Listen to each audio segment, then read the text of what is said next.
Hi guys. So last ಕ್ಲಾಸಲ್ಲಿ ನಾನು Greek civilisation, Roman civilisation, Chinese, Egyptian civilisation ಇದೆಲ್ಲದ್ರ ಬಗ್ಗೆ ಕೂಡ ಎಕ್ಸ್ಪ್ಲೈನ್ ಮಾಡ್ತಾ ಇದ್ದೆ. ಈಗ ಈ ಒಂದು ವಿಡಿಯೋದಲ್ಲಿ ನಾನು ಹರಪ್ಪನ್ ಸಿವಿಲೈಸೇಷನ್ ಬಗ್ಗೆ ಎಕ್ಸ್ಪ್ಲೈನ್ ಮಾಡ್ತೀನಿ. ನೋಡಿ, ಹರಪ್ಪನ್ ಸಿವಿಲೈಸೇಷನ್ ಅನ್ನೋದು ಇಂಡಿಯಾದಲ್ಲಿದ್ದಂಥ ಒಂದು ಸಿವಿಲೈಸೇಷನ್. ಸೊ ಇಂಡಿಯನ್ ಹಿಸ್ಟ್ರಿ ಬಗ್ಗೆ ಕೂಡ ನಾವಿಲ್ಲಿ ಸ್ಟಡಿ ಮಾಡ್ತಾ ಇರ್ತೀವಿ. ಮೊದಲನೇದಾಗಿ ಈ ಹರಪ್ಪನ್ ಸಿವಿಲೈಸೇಷನ್ ಎಲ್ಲಿ ಬರುತ್ತೆ ಅಂತ ನಾವು ಮ್ಯಾಪಲ್ಲಿ ನೋಡ್ಬಿಡೋಣ. ನೋಡಿ, ಯೂಶ್ವಲಿ ನಿಮಗೆ ಇಂಡಿಯಾ ಗೊತ್ತು ಮತ್ತು ಇಂಡಿಯಾ ಪಕ್ಕದಲ್ಲಿ ಪಾಕಿಸ್ತಾನ ಗೊತ್ತು. ಈ ಹರಪ್ಪನ್ ಸಿವಿಲೈಸೇಷನ್ ಬಂದು ದೂರ ಎಲ್ಲೂ ಇಲ್ಲ, ಇಂಡಿಯಾ ಮತ್ತು ಪಾಕಿಸ್ತಾನ ಎರಡೂ ಜಾಗದಲ್ಲಿದೆ. ಸೊ ಇಲ್ಲಿ ನಿಮಗೆ ಗ್ರೀನ್ ಕಲರ್ ಪ್ಯಾಶ್ಚರ್ ಕಾಣಿಸ್ತಾ ಇದೆಯಲ್ಲ, ಅಥವಾ ಗ್ರೀನ್ ಕಲರ್ ಹುಲ್ಲು ಬೆಳೆದಿರೋದು ಕಾಣಿಸ್ತಾ ಇದೆಯಲ್ಲ. ಸೊ ಈ ಜಾಗದಲ್ಲಿ ನಿಮಗೆ ಒಂದು ಇಂಡಸ್ ವ್ಯಾಲಿ ಸಿವಿಲೈಸೇಷನ್ ಅಥವಾ ಹರಪ್ಪನ್ ಸಿವಿಲೈಸೇಷನ್ ಅನ್ನೋದು ಇದ್ದಿದ್ದು. ಸೊ ಇದನ್ನು ಇಂಡಸ್ ವ್ಯಾಲಿ ಸಿವಿಲೈಸೇಷನ್ ಅಂತಲೂ ಕರಿತಾ ಇದ್ರು ಮೊದಲು. ಏನಕ್ಕೆ ಅಂದರೆ, ಮೊದಲು ಈ ಒಂದು ಸಿವಿಲೈಸೇಷನ್ನ ಹಳೆ ಕಾಲದ ಊರುಗಳೆಲ್ಲ ಸಿಕ್ಕಿದಾಗ ಈ ನದಿಯ ಅಕ್ಕಪಕ್ಕದಲ್ಲಿ ಮಾತ್ರ ಸಿಕ್ಕಿತ್ತು. ಅದಕ್ಕೆ ಇದನ್ನು ಇಂಡಸ್ ವ್ಯಾಲಿ ಸಿವಿಲೈಸೇಷನ್ ಅಂತ ಮಾತ್ರ ಕರಿತಾಯಿದ್ರು. ಆಮೇಲೆ ತುಂಬ ದೂರ ಈ ಜಾಗದಲ್ಲಿರ್ಬೋದು ಮತ್ತು ಈ ಜಾಗದಲ್ಲಿರ್ಬೋದು, ಇಲ್ಲೆಲ್ಲ ಕೂಡ ಈ ಸಿವಿಲೈಸೇಷನ್ಗೆ ಸೇರಿದಂಥ ಹಳ್ಳಿಗಳು, ಸಿಟಿಗಳೆಲ್ಲ ಸಿಕ್ಕಿದ್ವು. ಸೊ ಅದರಿಂದ ನಮಗೇನು ಗೊತ್ತಾಯಿತು, ಇದು ಬರೀ ಈ ನದಿ ದಡದಲ್ಲಿ ಮಾತ್ರ ಅಲ್ಲ, ತುಂಬ ದೂರ ಕೂಡ ಸ್ಪ್ರೆಡ್ ಆಗಿದೆ. ಈ ಜಾಗ ಇಲ್ಲೆಲ್ಲ ಕೂಡ ಸ್ಪ್ರೆಡ್ ಆಗಿದೆ, ಕಾಶ್ಮೀರಲ್ಲೆಲ್ಲ ಸ್ಪ್ರೆಡ್ ಆಗಿದೆ ಅಂತ ಗೊತ್ತಾಯಿತು. ಅದಕ್ಕೆ ಆಗ ಹೆಸರು ಚೇಂಜ್ ಮಾಡಿ ಹರಪ್ಪ ಸಿವಿಲೈಸೇಷನ್ ಅಥವಾ ಹರಪ್ಪನ್ ಸಿವಿಲೈಸೇಷನ್ ಅಂತ ಹೆಸರು ಚೇಂಜ್ ಮಾಡಿದ್ವಿ. ಸೊ ನೀವು ಎರಡೂ ಕೂಡ ಕರಿಬೋದು, ಎರಡಕ್ಕೂ ಕೂಡ ಏನು ಪ್ರಾಬ್ಲಮ್ ಇರಲ್ಲ. Indian history was studied from the period of Vedas till the last century.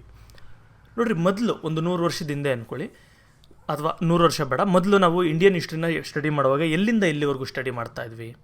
ನೋಡಿರಿ, ಇಂಡಿಯನ್ ಹಿಸ್ಟ್ರಿ ಶುರುವಾಗಿದ್ದು ನಮ್ಮ ಪ್ರಕಾರ ಮೊದಲು ವೇದಾಸ್ ಬರೆದಾಗ, ಅಂದರೆ ನೀವೆಲ್ಲ ಕೇಳಿದಿರಲ್ಲ 4 ಟೈಪ್ಸ್ ಆಫ್ ವೇದಾಸ್ ಇದೆಲ್ಲ. ಸೊ ಆ ವೇದಗಳು ಬರೆದಂಥ ಟೈಮಲ್ಲಿ ನಮ್ಮ ಹಿಸ್ಟ್ರಿ ಶುರುವಾಯಿತು. ಇಂಡಿಪೆಂಡೆನ್ಸ್ ಬರೋವರೆಗೂ ಅದನ್ನು ಹಿಸ್ಟ್ರಿ ಅಂತ ಕನ್ಸಿಡರ್ ಮಾಡ್ತೀವಿ. ಸೊ ಇಂಡಿಪೆಂಡೆನ್ಸ್ ಬಂದಾದಮೇಲೆ ಪ್ರೆಸೆಂಟ್ ಸಿಚುವೇಶನ್ ಹತ್ರ ಕನ್ಸಿಡರ್ ಮಾಡೋದು. ಸೊ ಅಷ್ಟೇ ಇತ್ತು ನಮ್ಮದು. Then Dayaram Sahni and Rakhaldas Banerji excavated the sites of Harappa and Mohenjodaro in present Pakistan. ನಾವೇನು ಅಂದ್ಕೊಂಡ್ವಿ, ಓಕೆ, ವೇದಾಸು ಒಂದು 5000 ವರ್ಷದಿಂದ ಬರೆದಿದ್ದಾರೆ, ಸೊ ನಮ್ಮ ಹಿಸ್ಟ್ರಿ 5000 ವರ್ಷದ್ದು ಅಂತ ಅಂದ್ಕೊಂಡಿದ್ವಿ. ಆದರೆ ಇವರಿಬ್ಬರು, ದಯಾರಾಮ್ ಸಾನ್ಹಿ ಮತ್ತು ರಕಲ್ದಾಸ್ ಬ್ಯಾನರ್ಜಿ ಅವರು, ಹರಪ್ಪ ಮತ್ತು ಮೊಹೆಂಜೊದಾರೋ ಅಂತ 2 ಟೌನ್ಗಳನ್ನ ಅಥವಾ 2 ಸಿಟಿಗಳನ್ನ ಇವರು ಎಕ್ಸ್ಕವೇಟ್ ಮಾಡ್ತಾರೆ. ಎಕ್ಸ್ಕವೇಟ್ ಅಂದರೆ ಭೂಮಿಯಲ್ಲಿ ಮುಚ್ಚೋಗಿರೋವಂಥದ್ದನ್ನು ತೋಡಿ ಅದರಲ್ಲಿ ಏನೋ ಒಂದು ಹಳೆ ಕಾಲದಿದ್ದರೆ ಅದನ್ನು ತೋರಿಸೋವಂಥದ್ದು. ಸೊ ಅದು ಎಕ್ಸ್ಕವೇಷನ್.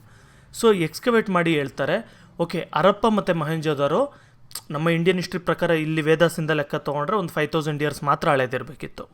ಆದರೆ ಈ ಸಿಟಿಯಲ್ಲಿದ್ದಂಥ ಒಂದು ಇಟ್ಟಿಗೆಗಳಿರ್ಬೋದು, ವಸ್ತುಗಳಿರ್ಬೋದು, ಇವೆಲ್ಲ ಕೂಡ 7000 ವರ್ಷಕ್ಕೂ ಹಿಂದಿಂದು ಅಂತ ಹೇಳಿದ್ರು.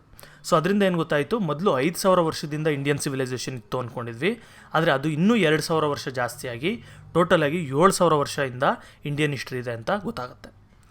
This discovery at once pushed back the history of India by at least 2000 years earlier to Vedas. Already ಹೇಳಿದ್ದೀನಿ.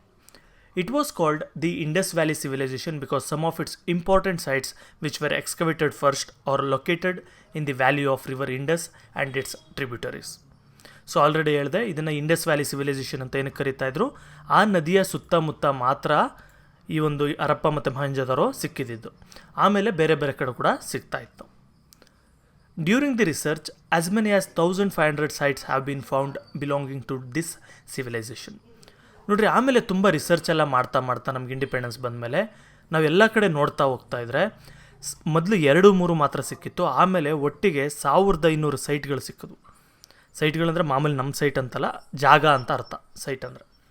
ಸೊ 1500 ಕಡೆ ಚಿಕ್ಕ ಪುಟ್ಟ ಹಳ್ಳಿಗಳು, ಟೌನ್ಗಳು, ಸಿಟಿಗಳು ಇವೆಲ್ಲ ಕೂಡ ನಮಗೆ ಸಿಕ್ಕಿತು. ಸೊ ನಮಗೆ ಗೊತ್ತಾಯಿತು ಇದು ತುಂಬ ದೊಡ್ಡ ಏರಿಯಾದಲ್ಲಿ ಸ್ಪ್ರೆಡ್ ಆಗಿದೆ ಅಂತ. Hence it was understood that this civilisation was present beyond river Sindhu plains too. So ಇದು ತುಂಬ ದೊಡ್ಡ ಏರಿಯಾದಲ್ಲೂ ಇತ್ತು ಅಂತ ಗೊತ್ತಾಯಿತು. ಸೊ ಇಲ್ಲಿ ಮ್ಯಾಪ್ ಕೊಟ್ಟಿದ್ದಾರೆ ನಿಮ್ಮ ಟೆಕ್ಸ್ಟ್ ಬುಕ್ಕಲ್ಲಿ ನೋಡ್ಬೋದು. ಯೆಲ್ಲೋ ಕಲರ್ ಏನಿತ್ತು ಅಲ್ಲೆಲ್ಲ ಕೂಡ ನಮ್ಮ ಸಿವಿಲೈಸೇಷನ್ ಅಥವಾ ಇಂಡಸ್ ವ್ಯಾಲಿ ಸಿವಿಲೈಸೇಷನ್ ಅಥವಾ ಹರಪ್ಪನ್ ಸಿವಿಲೈಸೇಷನ್ ಸ್ಪ್ರೆಡ್ ಆಗಿತ್ತು. ಸೊ ಅಲ್ಲಿ ಸಿಟಿಗಳ ಹೆಸರುಗಳು ಕೂಡ ಕೊಟ್ಟಿದ್ದಾರೆ, ನೋಡ್ಬೋದು. Harappan civilisation has been spread over 13 lakh square kilometers. ಟೋಟಲಾಗಿ 13 ಲಕ್ಷ ಸ್ಕ್ವೇರ್ ಕಿಲೋಮೀಟರ್ಸ್ ಅಷ್ಟು ಇದು ಸಿವಿಲೈಸೇಷನ್ ಕವರ್ ಆಗಿರುತ್ತೆ. This stretches up to Manda of Kashmir in the north. ನೋಡಿ, ಇಲ್ಲಿ ಮಾಂದ್ ಅಂತ ಜಾಗ ಇದೆ. ಹೆಸರುಗಳು ನೀವೆಲ್ಲ ನೋಡ್ಕೊಳ್ಬೋದು, ಎಲ್ಲೆಲ್ಲಿ ಏನೇನಿತ್ತು ಅಂತ ಮ್ಯಾಪ್ ನೋಡಿದ್ರೆ ನಿಮಗೆ ಗೊತ್ತಾಗುತ್ತೆ, ಮತ್ತೆ ಎಕ್ಸ್ಪ್ಲೇನ್ ಮಾಡೋದು ಬೇಡ. City planning.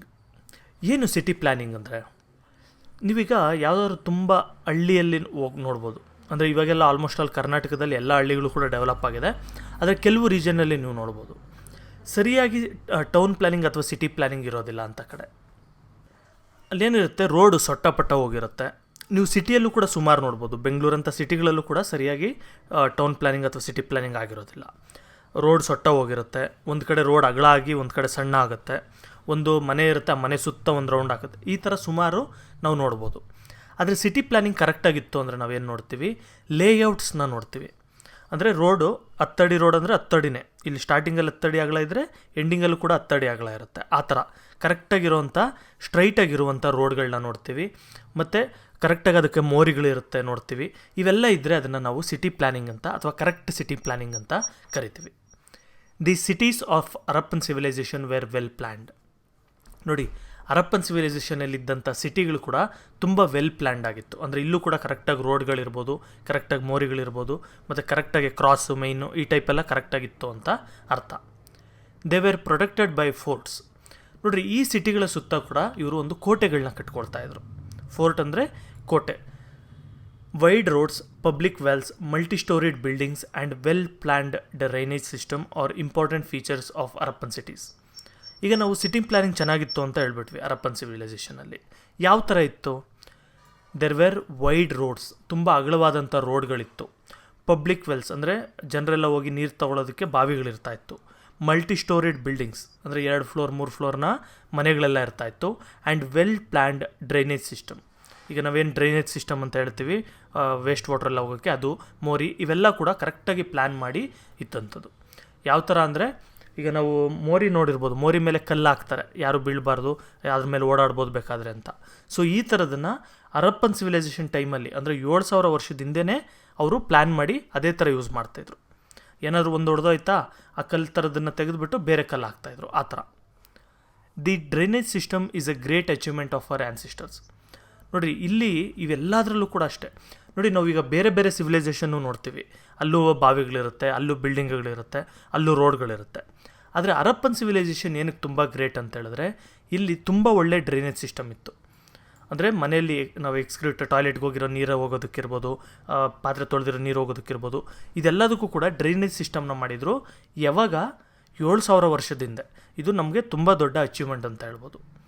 The importance was given to cleanliness and public health is a model for the present. ನೋಡಿರಿ, ಆ ಟೈಮಲ್ಲೇ ಈಗೆಲ್ಲ ಹೇಳ್ತೀವಲ್ಲ, ಸರಿಯಾಗಿ ಗಲೀಜಾಗಿರುತ್ತೆ ಎಲ್ಲ ರೋಡೆಲ್ಲ ಅಂತ. ಆದರೆ ಹರಪ್ಪನ್ ಸಿವಿಲೈಸೇಷನ್ ಟೈಮಲ್ಲಿ ಈ ಥರ ಇರಲಿಲ್ಲ. ತುಂಬ ಕ್ಲೀನಾಗಿರ್ತಾಯಿತ್ತು ಮತ್ತು ಜನಗಳ ಹೆಲ್ತ್ಗೆ ತುಂಬ ಇಂಪಾರ್ಟೆನ್ಸ್ ಕೊಡ್ತಾಯಿದ್ರು. This system of town planning cannot be found elsewhere in the ancient civilisations. ನಾನು ಹೇಳಿದ್ನಲ್ಲ, ಈ ಥರ ಟೈಪ್ ಆಫ್ ಟೌನ್ ಪ್ಲ್ಯಾನಿಂಗ್ ಪ್ರಪಂಚದ ಇನ್ನು ಯಾವ ಸಿವಿಲೈಸೇಷನಲ್ಲೂ ಕೂಡ ನಮಗೆ ಕಾಣಿಸಿರಲಿಲ್ಲ. In Mohenjodaro a great tank for public bath, now called as the great bath, was found. ನೋಡಿ, ಇಲ್ಲಿ ಮೊಹೆಂಜೊದಾರೋ ಅಂತ ಒಂದು ಸಿಟಿ ಇದೆ. ನೋಡಿ, ಮೊಹೆಂಜೊದಾರೋ ಅಂದರೆ ಸುಮ್ಮನೆ ಅದು ಹೆಸರು ಇಟ್ಟಿರೋದಷ್ಟೇ, ಆ ಊರ ಹೆಸರಲ್ಲ ಅದು. ಮೊಹೆಂಜೊದಾರೋ ಅಂದರೆ actually the Mount of the dead ಅಂತ, ಅಂದರೆ ಸತ್ತಿರುವವರ ಬೆಟ್ಟ ಅಂತ ಅರ್ಥ. ಸೊ ಅದು ಸುಮ್ಮನೆ ಆ ಥರ ಹೆಸರು ಕೊಟ್ಟಿರೋದಷ್ಟೇ. ಅಲ್ಲಿ ಒಂದು ನಾವು ಗ್ರೇಟ್ ಟ್ಯಾಂಕ್ನ ನೋಡ್ಬೋದು. ನೋಡಿ, ಗ್ರೇಟ್ ಬಾತ್ ಅಂತ ಕರಿತೀವಿ, ಇಲ್ಲಿ ಪಿಕ್ಚರ್ ನೋಡ್ಬೋದು. ಈಗ ನೀವು ಯಾವುದಾದ್ರು ದೇವಸ್ಥಾನಗಳಿಗೆ ಅಂಥ ಕಡೆ ಎಲ್ಲ ಹೋದಾಗ ಕಲ್ಯಾಣಿ ಅಂತ ಇರುತ್ತೆ, ನೋಡಿದ್ದೀರಾ? ಸೊ ಒಂದು ನೀರಿರುತ್ತೆ, ನೀರು ಸುತ್ತ ಮೆಟ್ಲಿರುತ್ತೆ, ಅಲ್ಲಿ ಹೋಗಿ ಮುಳುಗಿ ಎದ್ದು ಬರ್ತಾರೆ. ಸೊ ಆ ಟೈಪಲ್ಲೇ ಇರುತ್ತೆ ಇದು ಆಲ್ಮೋಸ್ಟ್ ಆಲ್. ಅಂದರೆ ಇದು ದೇವ್ರಿಗೋಸ್ಕರ ಯೂಸ್ ಮಾಡ್ತಾಯಿದ್ರ ದೇವಸ್ಥಾನದ ಹತ್ರ ಅಂತ ನಮಗೆ ಸರಿಯಾಗಿ ಗೊತ್ತಿಲ್ಲ. ಆದರೆ ಸ್ಟ್ರಕ್ಚರ್ ಎಲ್ಲ ಕೂಡ ಅದೇ ಥರ ಇರೋವಂಥದ್ದು. ಎಲ್ಲ ಕಡೆಯಿಂದನೂ ಕೆಳಗಿಳಿಯೋಕ್ಕೆ ಮೆಟ್ಲಿರುತ್ತೆ. ಓಕೆ. ಮತ್ತು ಇನ್ನೊಂದೇನಂತ ಹೇಳಿದ್ರೆ, ನಮ್ಮ ಕಲ್ಯಾಣಿಗಳೆಲ್ಲ ಇಲ್ಲೇನು ನೋಡ್ತೀವಿ, ಅಲ್ಲಿ ನ್ಯಾಚುರಲಾಗಿ ವಾಟರ್ ಬರುತ್ತೆ, ಮಳೆಯಿಂದನೋ ಅಥವಾ ಕೆರೆಯಿಂದನೋ ನೀರು ಬರೋವಂಥದ್ದು. ಆದರೆ ಈ ಗ್ರೇಟ್ ಬಾತಲ್ಲಿ ಇವರು ಕಾಲುವೆ ಥರ ತೋಡಿಸ್ಬಿಟ್ಟು, ಪೈಪ್ಗಳ ಸಿಸ್ಟಮ್ ಇವಾಗ ನಾವೇನು ಹಾಕ್ತೀವಿ ಈ ಟೈಪಲ್ಲೇ ತೋಡಿಸ್ಬಿಟ್ಟು ನೀರನ್ನ ಇದಕ್ಕೆ ಸಪ್ಲೈ ಮಾಡ್ತಾರೆ.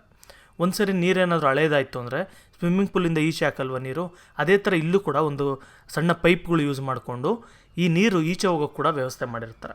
ಸೊ ಇದು ಆರ್ಟಿಫಿಷಿಯಲಿ ಕ್ರಿಯೇಟ್ ಮಾಡಿರುವಂಥ ಗ್ರೇಟ್ ಬಾತ್. ಸೊ ಅದಕ್ಕೆ ಇದನ್ನು ಕಲ್ಯಾಣಿ ಅಂತ ಕರೆಯೋದಿಲ್ಲ. ಸೊ ಈ ಥರದ್ದೆಲ್ಲ ಇರುತ್ತೆ. There are rooms on all sides. ಮತ್ತು ಇನ್ನೊಂದೇನಪ್ಪ ಅಂತ ಹೇಳಿದ್ರೆ, ಈ ಒಂದು ಕಲ್ಯಾಣಿ ಸುತ್ತಮುತ್ತ ಕೂಡ ರೂಮ್ಗಳಿರುತ್ತೆ, ಅಂದರೆ ಡ್ರೆಸ್ ಚೇಂಜ್ ಮಾಡೋದಕ್ಕೆ ಅದಕ್ಕೆಲ್ಲ ಕೂಡ rooms ಕಟ್ಸಿದ್ರು. 6 large granaries and the quarters for laborers are found in Harappan cities.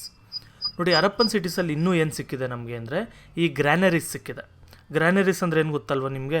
ಒಂದು ಬಿಲ್ಡಿಂಗ್ ಟೈಪ್ ಇರುತ್ತೆ, ಆದರೆ ಇಲ್ಲಿ ಇಮೇಜ್ ಹಾಕಿರ್ತೀನಿ. ಆ ಟೈಮಲ್ಲಿ ಯಾವ ಥರ ಇತ್ತು ಅಂತ ಗೊತ್ತಿಲ್ಲ, ಒಟ್ಟಿನಲ್ಲಿ ಗ್ರ್ಯಾನರೀಸ್ ಇತ್ತು. ನಾನೊಂದು ಇಮೇಜ್ ಹಾಕಿರ್ತೀನಿ ನೋಡಿ. ಸೊ ಈ ಥರದ್ದು ಇಲ್ಲಿ ಫುಡ್ ಗ್ರೈನ್ಸ್ನ ಸ್ಟೋರ್ ಮಾಡೋಕ್ಕೆ, ಅಂದರೆ ಈ ಅಕ್ಕಿ, ಭತ್ತ, ಬೇಳೆ, ರಾಗಿ ಇವೆಲ್ಲ ಸ್ಟೋರ್ ಮಾಡ್ತೀವಲ್ಲ, ಗೋಧಿ, ಇಂಥದ್ದನ್ನು ಸ್ಟೋರ್ ಮಾಡೋದಕ್ಕೆ ಯೂಸ್ ಮಾಡ್ತಾರೆ. ಸೊ ಈ ಥರದ್ದು 6 ತುಂಬ ದೊಡ್ಡ ಗ್ರ್ಯಾನರೀಸ್ ಎಲ್ಲ ಕೂಡ ಸಿಕ್ಕಿತ್ತು ನಮಗೆ.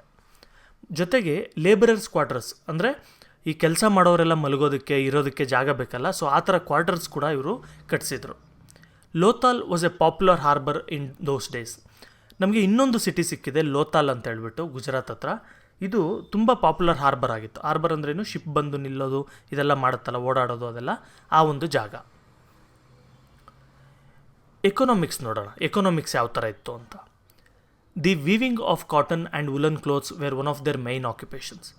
ಈಗ ಜನಗಳೆಲ್ಲ ಏನು ಕೆಲಸ ಮಾಡ್ತಾಯಿದ್ರು ನೋಡಿ. ಹಳ್ಳಿಗಳಲ್ಲಾದರೆ ಏನು, ಅವ್ರು ಬೆಳೆಯೋದನ್ನ ಅವ್ರು ತಿನ್ಕೊಳ್ತಾರೆ, ಅಕ್ಕಿ ಬೆಳ್ಕೊಳ್ತಾರೆ, ತರಕಾರಿ ಬೆಳ್ಕೊಳ್ತಾರೆ, ಅವ್ರು ತಿನ್ಕೊಳ್ತಾರೆ, ಹಸು ಇರುತ್ತೆ, ಹಾಲು ಕುಡ್ಕೊಳ್ತಾರೆ, ಎಲ್ಲ ಅವ್ರಿಗೆ ಆಟೋಮೆಟಿಕ್ ಅವ್ರಿಗೆ ಏನು ಬೇಕೋ ಎಲ್ಲ ಅಲ್ಲೇ ಸಿಕ್ಬಿಡುತ್ತೆ. ಆದರೆ ಸಿಟಿಯಲ್ಲಿ ಆ ಥರ ಅಲ್ಲ. ಸಿಟಿಯಲ್ಲಿ ಯಾರೋ ಒಬ್ಬರು ಬಿಸ್ನೆಸ್ ಮಾಡ್ತಾ ಇರ್ತಾರೆ ಅಂಗಡಿ ಇಟ್ಕೊಂಡು, ಅವ್ರಿಗೆ ಊಟ ಬೇಕು, ಅದೇ ಒಂದು ಕಡೆಯಿಂದ ಬರಬೇಕಲ್ವಾ. ಸೊ ಅವರೇ ಊಟನೂ ಬೆಳ್ಕೊಂಡು ಅಥವಾ ಅಂಗಡಿಯಲ್ಲೂ ವ್ಯಾಪಾರ ಮಾಡ್ಕೊಳಕ್ಕಾಗಲ್ಲ. ಸೊ ಈ ಥರ ಬಿಸ್ನೆಸ್ಗಳಿರುತ್ತೆ ಟೌನ್ಗಳಲ್ಲಿ ಅಥವಾ ಸಿಟಿಗಳಲ್ಲಿ. ಸೊ ಇಲ್ಲಿ ಯಾವ ಥರ ಇತ್ತು, ಇಲ್ಲಿ ಮೇಯ್ನ್ ಬಿಸ್ನೆಸ್ ಏನು, the weaving of cotton and woollen cloths. Main occupation ಏನು, ಕಾಟನ್ ಬಟ್ಟೆ ಎಣಿತಾಯಿದ್ರು, ಜೊತೆಗೆ ವುಲ್ಲನ್ ಬಟ್ಟೆಗಳು ಕೂಡ ಎಣಿತಾಯಿದ್ರು. The production of baked bricks was another occupation. ಇನ್ನೂ ಏನು ಮಾಡ್ತಾಯಿದ್ರು ಅಂದರೆ ಇಟ್ಟಿಗೆಗಳು, ಸುಟ್ಟ ಇಟ್ಟಿಗೆಗಳನ್ನ ಇವರು ರೆಡಿ ಮಾಡ್ತಾಯಿದ್ರು. ನೀವು ಹಳ್ಳಿ ಕಡೆಯವರೆಲ್ಲ ನೋಡ್ಬೋದು, ಇಟ್ಟಿಗೆ ಗೂಡು ಅಂತ ಕರಿತೀವಿ.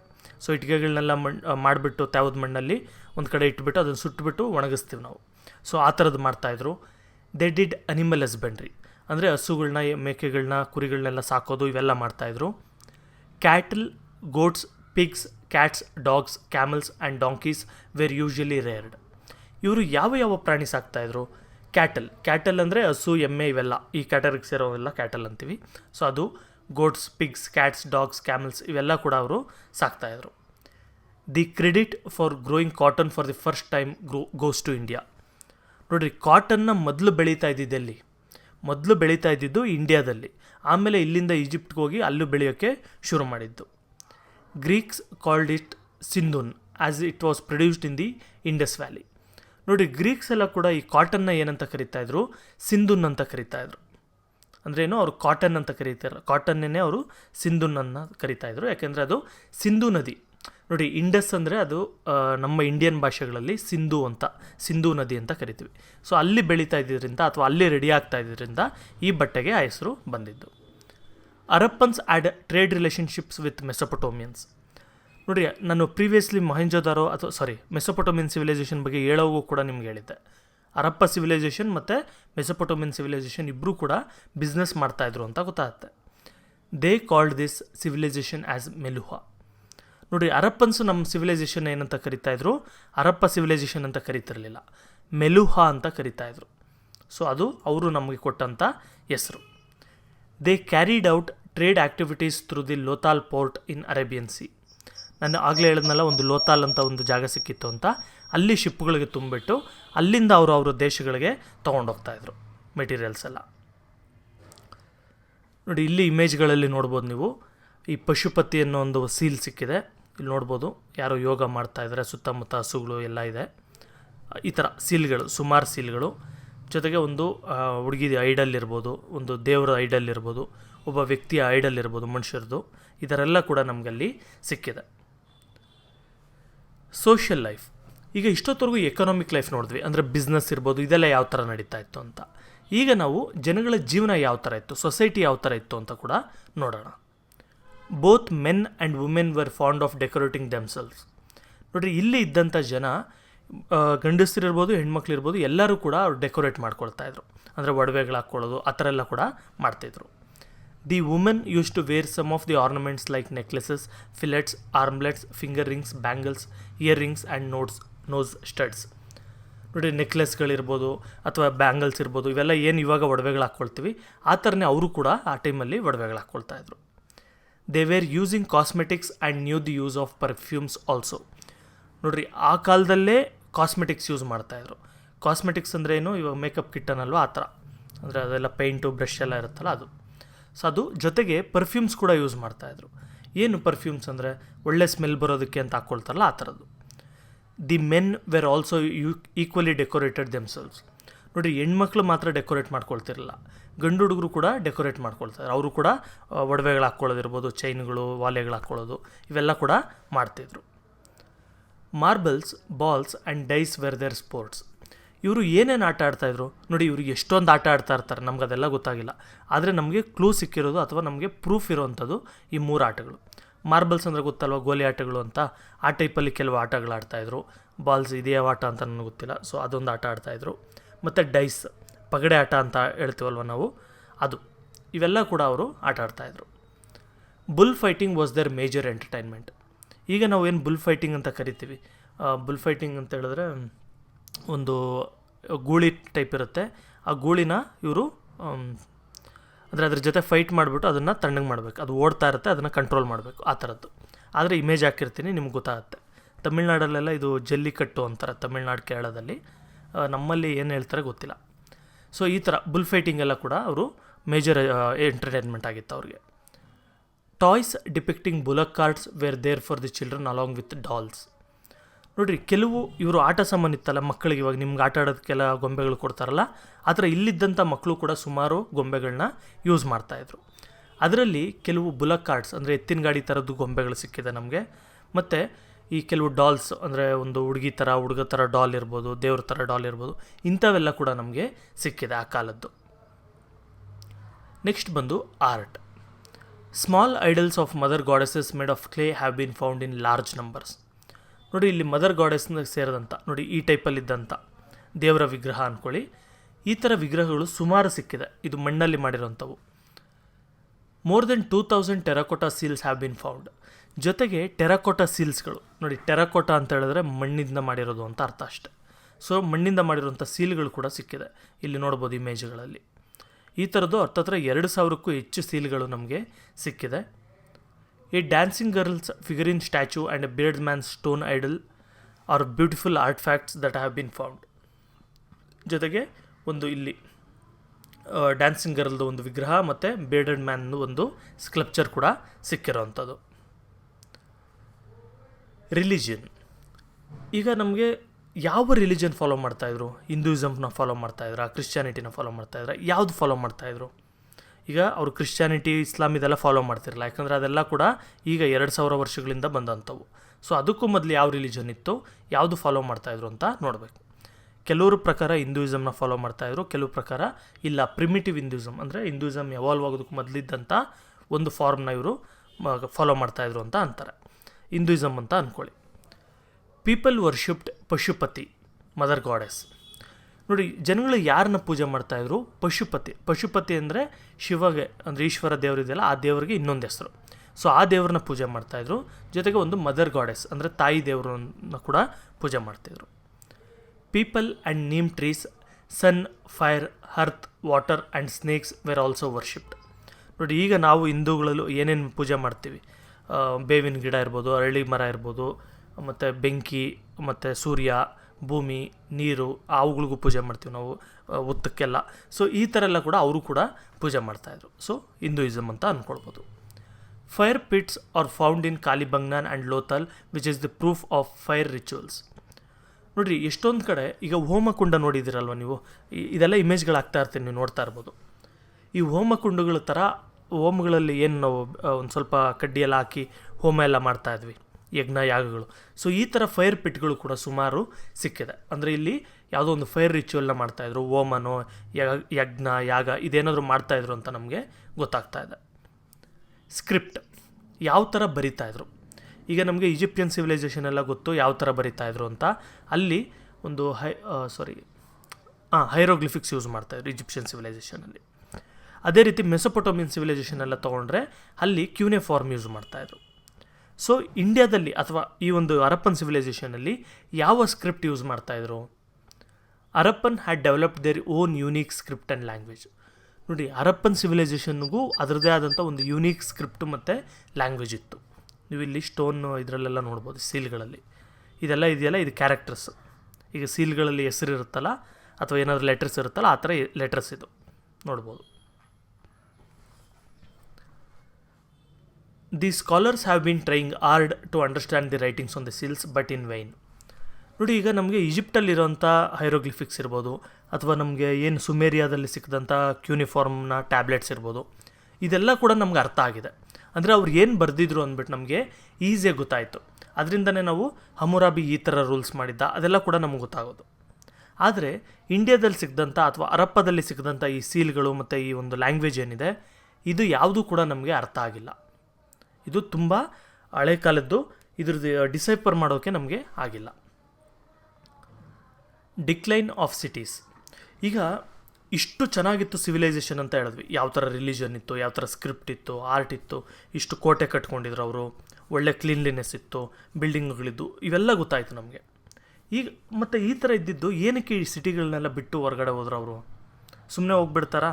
ಏನೋ ಒಂದು ಕಾರಣ ಇರುತ್ತೆ. ಸೊ ಏನು ಕಾರಣ ನೋಡೋಣ. Decline of the cities. ಯಾವ ಥರ ಈ ಸಿಟಿಗಳು ಹಾಳಾದವು ಅಥವಾ ಸಿಟಿಗಳು ಖಾಲಿ ಆದವು ಅಂತ. The cities of Harappan civilisation began to disintegrate and gradually the entire civilisation disappeared. ನೋಡಿ, ಹರಪ್ಪನ್ ಸಿವಿಲೈಸೇಷನಲ್ಲಿದ್ದಂಥ ಸಿಟಿಗಳು ಬರ್ತಾ ಬರ್ತಾ ಡಿಸ್ಇಂಟಿಗ್ರೇಟ್ ಆಗ್ತಾ ಇರುತ್ತೆ. ಆಮೇಲೆ ಎಂಟೈರ್ ಸಿವಿಲೈಸೇಷನ್ನೇ ಡಿಸಪಿಯರ್ ಆಗೋಗುತ್ತೆ. There are many causes for its decline. ಅದಕ್ಕೆ 1-2 ಕಾರಣ ಇಲ್ಲ, ಸುಮಾರು ಕಾರಣಗಳಿದೆ. ಯಾವುದೂ ಕೂಡ ಕನ್ಕ್ಲೂಸಿವ್ ಪ್ರೂಫ್ ಇಲ್ಲ ನಮಗೆ.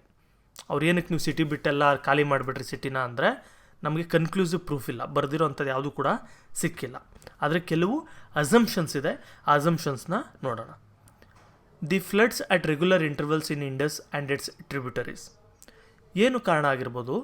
ಈ ಇಂಡಸ್ ನದಿ ಇತ್ತಲ್ಲ, ಇಂಡಸ್ ನದಿ ಯಾವಾಗೂ ಕೂಡ ಫ್ಲಡ್ಸ್ ಬರ್ತಾ ಇತ್ತು, ಅಂದರೆ ನೆರೆ ಬರುತ್ತೆ ಅಂತೀವಲ್ಲ ಆ ಥರ. ಸೊ ಇದು ನೆರೆ ಬರ್ತಾ ಇರೋದ್ರಿಂದ ಜನಗಳಿಗೆ ತೊಂದರೆ ಆಗಿ ಅವ್ರು ಅಲ್ಲಿಂದ ಬಿಟ್ಟು ಬೇರೆ ಕಡೆ ಹೋಗಿ ಸೆಟ್ಲ್ ಆದರು ಅಂತ ಒಂದು ಅಸಂಪ್ಷನ್ ನಮ್ಮದು. ನೆಕ್ಸ್ಟ್ ಬಂದು the over use of wood for burning bricks that destroy the forest which necessitated their migration. ಇನ್ನೊಂದು ಏನಪ್ಪ ತೇರಿ ನಮ್ಮದು ಅಂದರೆ ಏನಕ್ಕೆ ಖಾಲಿ ಮಾಡಿದ್ರು ಸಿಟಿನೆಲ್ಲ ಅಂದರೆ, ಇವರು ಈ ಇಟ್ಟಿಗೆನ ಸುಡ್ತಾ ಇರ್ತಾರಲ್ವ ಬಿಲ್ಡಿಂಗ್ಗಳು ಕಟ್ಟೋಕ್ಕೆ, ಅದಕ್ಕೆಲ್ಲ. ಸೊ ಇದೆಲ್ಲ ಸುಡ್ತಾ ಅಲ್ಲಿದ್ದಂಥ ಮರಗಳನ್ನೆಲ್ಲ ಕೂಡ ಇವರು ಕಟ್ ಮಾಡಿಬಿಟ್ರು. ಕಟ್ ಮಾಡಿ ಫಾರೆಸ್ಟ್ ಎಲ್ಲ ಇಲ್ಲದೆ ಇರೋದ್ರಿಂದ ಅಲ್ಲಿ ಬೆಳೆಗಳು ಬೆಳೆಯೋಕ್ಕೆ ಅದಕ್ಕೆಲ್ಲ ತುಂಬ ತೊಂದರೆ ಆಯಿತು. ಸೊ ಅದರಿಂದ ಇವರು ಬೇರೆ ಕಡೆಗೆ ಹೋಗಿ ಸೆಟ್ಲ್ ಆದರು ಅಂತ ಕೂಡ ಒಂದು ತೇರೆ ಇದೆ. ನೆಕ್ಸ್ಟ್ ಬಂದು the Aryans who came from outside would have attacked them. ಇನ್ನೊಂದು ಏನು ಅಂದ್ಕೊಂಡಿದ್ದೀವಿ ಅಂದರೆ, ಈ ಆರ್ಯನ್ಸ್ ಅಂತ ಯಾರಾದರೂ ಬೇರೆ ಕಡೆಯಿಂದ, ಈಗ ಇರಾನೆಲ್ಲ ದೇಶ ಇದೆಯಲ್ಲ, ಇರಾಕ್ ಅಂತ, ಇರಾಕಿಲ್ಲ ಇರಾನ್ ದೇಶ, ಆ ಜಾಗದಿಂದ ಯಾರಾದರೂ ಬಂದು ಅಲ್ಲಿಂದ ನಮ್ಮನ್ನ ಅಟ್ಯಾಕ್ ಮಾಡಿದ್ರು. ಅದರಿಂದ ಅವರು ಈ ಸಿಟಿನ ಅಟ್ಯಾಕ್ ಮಾಡಿದ್ದಕ್ಕೆ ಇದನ್ನು ಖಾಲಿ ಮಾಡಿಕೊಂಡು ಬೇರೆ ಕಡೆ ಹೋದರು ಅಂತ ಕೂಡ ಇದೆ. ಇದೆಲ್ಲ ಡಿಸ್ಪ್ರೂವ್ ಆಗಿದೆ ಇದು. ಓಕೆ, ಯಾವ ಆರ್ಯನ್ಸು ಬಂದಿಲ್ಲ, ಏನೂ ಬಂದಿಲ್ಲ. ನೆಕ್ಸ್ಟ್ ಬಂದು the spread of infectious diseases. ಮತ್ತು ಇಲ್ಲಿ ಯಾವುದಾದ್ರು ಒಂದು, ಈಗ ಮಲೇರಿಯಾ, ಕೊಲೆರಾ ಈ ಥರ ಕಾಯಿಲೆಗಳು ಬರುತ್ತಲ್ಲ, ಸೊ ಈ ಥರ ಯಾವ್ದಾದ್ರು ಕಾಯಿಲೆ ಬಂದು ಸುಮಾರು ಜನ ಸತ್ತೋಗಿ ಆಮೇಲೆ ಸಿಟಿನ ಮೇಂಟೈನ್ ಮಾಡೋಕ್ಕಾಗಲ್ಲ ಅಂತ ಹೇಳ್ಬಿಟ್ಟು ಅದನ್ನು ಬಿಟ್ಬಿಟ್ಟು ಎಲ್ಲಾದರೂ ದೂರ ಹೋಗಿ ಹಳ್ಳಿಗಳಲ್ಲಿ ಅಲ್ಲಿ ಇಲ್ಲಿ ಸೆಟ್ಲ್ ಆದರು ಅಂತ ಕೂಡ ಒಂದು ತೇರೆ ಇದೆ. ಅದು ಇರ್ಬೋದು, ಹೇಳೋಕ್ಕಾಗಲ್ಲ. ಆದರೆ ಈ ಆರ್ಯನ್ಸ್ ಬಂದರು ಅಂದ್ರಲ್ಲ, ಇದನ್ನು ಏನಕ್ಕೆ ಕೇಳ್ತಾರೆ ಅಂದರೆ, ನೋಡಿ ಈ ಜಾಗದಲ್ಲಿ ಈಗ ನಾವು ಈಜಿಪ್ಷಿಯನ್ ಸಿವಿಲೈಸೇಷನ್, ಮೆಸೊಪೊಟೇಮಿಯನ್ ಸಿವಿಲೈಸೇಷನ್ ಇದೆಲ್ಲ ನೋಡಿದ್ದೀವಲ್ವ, ಅಲ್ಲೆಲ್ಲ ಕೂಡ ನಮಗೆ ಕತ್ತಿಗಳು ಈ ಥರದ್ದೆಲ್ಲ ವೆಪನ್ಸ್ಗಳು ಸುಮಾರು ಸಿಕ್ಕಿದೆ. ಆದರೆ ಈ ಮೆಸೊಪೊಟೇಮಿಯನ್ ಈ ಒಂದು ಹರಪ್ಪನ್ ಸಿವಿಲೈಸೇಷನಲ್ಲಿ ನಮ್ಗೆ ಯಾವ ವೆಪನ್ಸ್ ಕೂಡ ಸಿಕ್ಕಿಲ್ಲ. ಸೊ ಅದರಿಂದ ಏನನ್ಸುತ್ತೆ, ಯಾರೋ ಬಂದು ಇವರು ಶಾಂತಿ ಪ್ರಿಯರಾಗಿರ್ತಾರೆ, ಮೋಸ್ಟ್ಲಿ ಯಾರೋ ಬಂದು ಇವ್ರನ್ನ ಓಡಿಸಿರ್ತಾರೆ ಅಂತ ಕೂಡ ಅಂದ್ಕೊಳ್ಬೋದು. ಆದರೆ ಆ ಥರ ಆಗಿಲ್ಲ ಅನ್ನೋದಕ್ಕೆ ಸುಮಾರು ಪ್ರೂಫ್ಗಳು ಸಿಕ್ಕಿದೆ. ಸೊ ಅದನ್ನು ನಾವು ಕನ್ಸಿಡರ್ ಮಾಡೋದು ಬೇಡ. All the above reasons might have been the cause for disappearance of great civilisation. ನೋಡಿರಿ, ಇದೆಲ್ಲ ಕೂಡ ರಿಯಲಾಗಿ ಯಾರಿಗೂ ಗೊತ್ತಿಲ್ಲ ಏನಕ್ಕೆ ಹೋದ್ರು ಅಂತ, ಆದರೆ ಇದು ಒಂದು ಕಾರಣ ಇರ್ಬೋದು ಅಂತ ಒಂದು ಅಸಂಪ್ಷನ್. ಸೊ ಇವೆಲ್ಲದರಿಂದ ಈ ಸಿವಿಲೈಸೇಷನ್ ಡಿಸಪಿಯರ್ ಆಯಿತು. The historians are of the opinion that the spectacular town planning and the vision of our ancestors are the models to the present. ನೋಡಿ, ಇದರಿಂದ ನಮಗೇನು ಗೊತ್ತಾಯಿತು, ಈ ಸಿಟಿ ಪ್ಲ್ಯಾನಿಂಗ್ ಇರ್ಬೋದು, ಟೌನ್ ಪ್ಲ್ಯಾನಿಂಗ್ ಎಲ್ಲ ಮಾಡಿದ್ರಿಂದ ಇದು ಎಷ್ಟು ಕ್ಲೀನಾಗಿ ಮಾಡಿದರು. ಹಳೆ ಕಾಲದಲ್ಲಿ 7,000 ವರ್ಷಗಳ ಹಿಂದೆನೇ ಇಷ್ಟು ಚೆನ್ನಾಗಿ ಮಾಡಿದರು ಅಂದರೆ ನಾವಿನ್ನೂ ಎಷ್ಟು ಚೆನ್ನಾಗಿ ಮಾಡಬೇಕು, ಇವ್ರನ್ನ ನೋಡಿ ಕಲಿಬೇಕು ನಾವು ಕ್ಲೀನ್ಲಿನೆಸ್ ಬಗ್ಗೆ, ಸಿಟಿ ಪ್ಲ್ಯಾನಿಂಗ್ ಬಗ್ಗೆ ಅಂತ ಹೇಳ್ತಾರೆ. ಸೊ ಇಲ್ಲಿಗೆ ಈ ಚಾಪ್ಟರ್ ಎಲ್ಲ ಕಂಪ್ಲೀಟ್ ಆಯಿತು. ಈ ನ್ಯೂ ವರ್ಡ್ಸ್ಗಳನ್ನೆಲ್ಲ ನೋಡ್ಕೊಳ್ಳಿ. ಸಿವಿಲೈಸೇಷನ್ ಅಂದರೆ ಏನು, ಸೆಟಲ್ಮೆಂಟ್ಸ್ ಅಂದರೆ ಏನು, ಹಂಪ್ ಅಂದರೆ ಏನು ಅಂತ ಇದೆಲ್ಲ ನೋಡ್ಕೊಳ್ಳಿ. ಜೊತೆಗೆ ನಿಮ್ಗೇನಾದರೂ ಡೌಟ್ಸ್ ಇತ್ತು ಅಂದ್ಕೊಳ್ಳಿ, ಅದನ್ನು ಕೂಡ ಕಮೆಂಟ್ ಸೆಕ್ಷನಲ್ಲಿ ಕಮೆಂಟ್ ಮಾಡಿ. ಒಂದು ವೇಳೆ ನಿಮಗೆ ಬೇರೆ ಪಾರ್ಟ್ಸ್ ಅಥವಾ ಗ್ರೀಕ್ ರೋಮನ್ ಸಿವಿಲೈಸೇಷನ್ ಅಥವಾ ಈಜಿಪ್ಷಿಯನ್ ಸಿವಿಲೈಸೇಷನ್, ಚೈನೀಸ್ ಸಿವಿಲೈಸೇಷನ್ ಇದ್ರದ್ದು ಯಾವುದಾದ್ರು ನಿಮಗೆ ವಿಡಿಯೋಸ್ ಸಿಕ್ಕಿಲ್ಲ ಅಂದರೆ ಆ ಲಿಂಕ್ಸ್ ಎಲ್ಲ ಡಿಸ್ಕ್ರಿಪ್ಷನಲ್ಲಿರುತ್ತೆ. ಸೊ ಅದೆಲ್ಲ ಕೂಡ ನೋಡಿಬಿಟ್ಟು ಆಮೇಲೆ ಕ್ಲೀನಾಗಿ ಅರ್ಥ ಮಾಡ್ಕೊಳ್ಳಿ. ಡೌಟ್ ಇತ್ತಂದರೆ ಕಮೆಂಟ್ ಮಾಡಿ, ನಾನು ಅದನ್ನು ಕ್ಲಿಯರ್ ಮಾಡಿಕೊಡ್ತೀನಿ, ಏನು ತೊಂದರೆ ಇಲ್ಲ. ಓಕೆ, ಬಾಯ್.